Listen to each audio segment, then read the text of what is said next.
What's up, everybody? Welcome to the CTE Podcast. Thanks for tuning in. I'm your host, Andres. This podcast is brought to you by Café Tres Estrellas.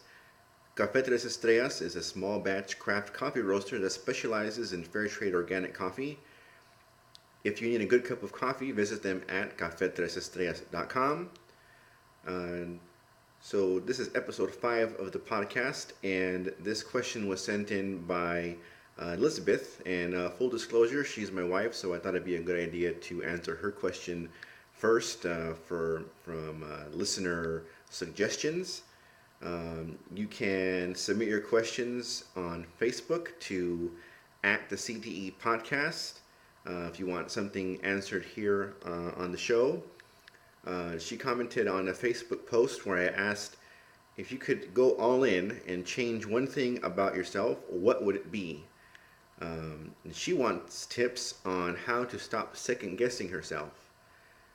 This is something that hampers a lot of people, a lot of people's progress towards their goals.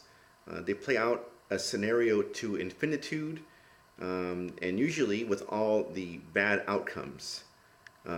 Most of the time they feel that the outcome will be so bad that they won't be able to recover from it. What's worse, they give the same scrutiny even to the smallest decision. In order to combat this, I've come up with a few things second guessers can try. First, and these are in no particular order, write down what the decision, what you need to decide. Write it down.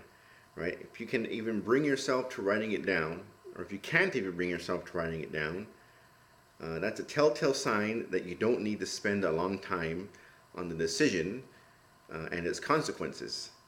And its consequences aren't going to be something that you need to worry about. If it is a big decision, getting it down on paper will help you to define what the decision really is. Write down all the valid outcomes, good and bad. And if you have to record this process, all the wild ideas won't get recorded, right? You'll say some of the off the wall things that you think will happen if you make a decision. And once you get them down on paper, or once you say them, you'll find out that that it isn't really worth considering that as a decision or an outcome, and that will make it down on your paper, so you will stop thinking of that as an outcome of the decision that you're going to make. Right. Second, if the decision is something you can recover from, is it something you can recover from easily once you make the decision, right? So can you make changes along the way, right? My new motto is that I live by now is fix the plane in the air, and I got that quote from Gary Vaynerchuk. He's on social media a lot. He is he's an entrepreneur trying to help all entrepreneurs start whatever whatever business they want to start. He's big on social media, and he's big on getting things started, right? That you shouldn't spend a lot of time trying to plan everything out, because that puts you behind. That you should get something going and get working on it. And once you get going, you can fix a lot of things that go wrong or come up, right? So fix the plane in the air, right? So you have to decide: are the outcomes something that you can or can't recover from, right?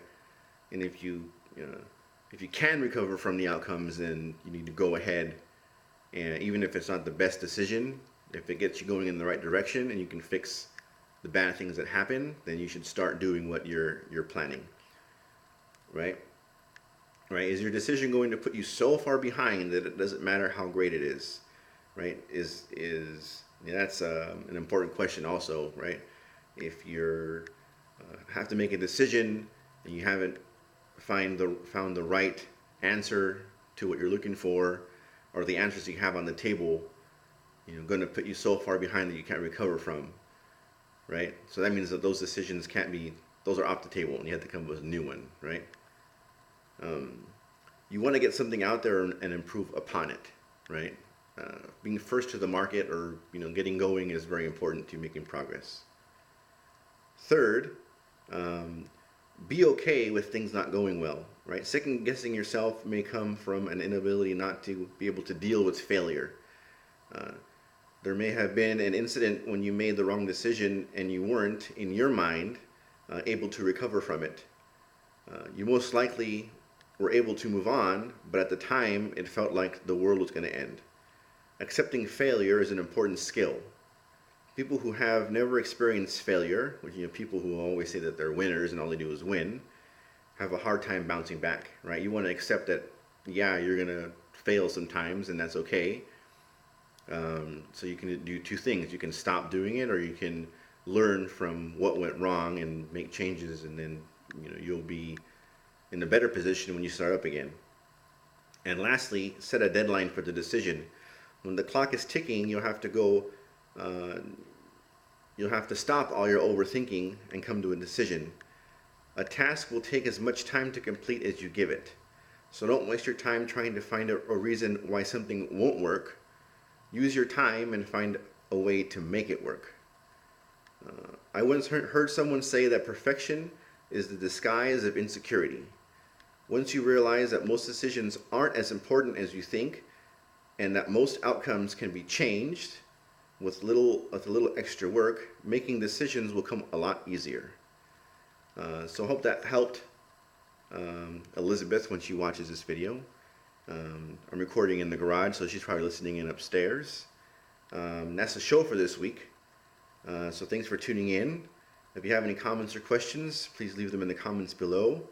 If you want something answered, or you have a question on the topic I discussed today or today's sponsor, you can contact me at andres.thectepodcast@gmail.com. And thanks for listening, and I'll talk to you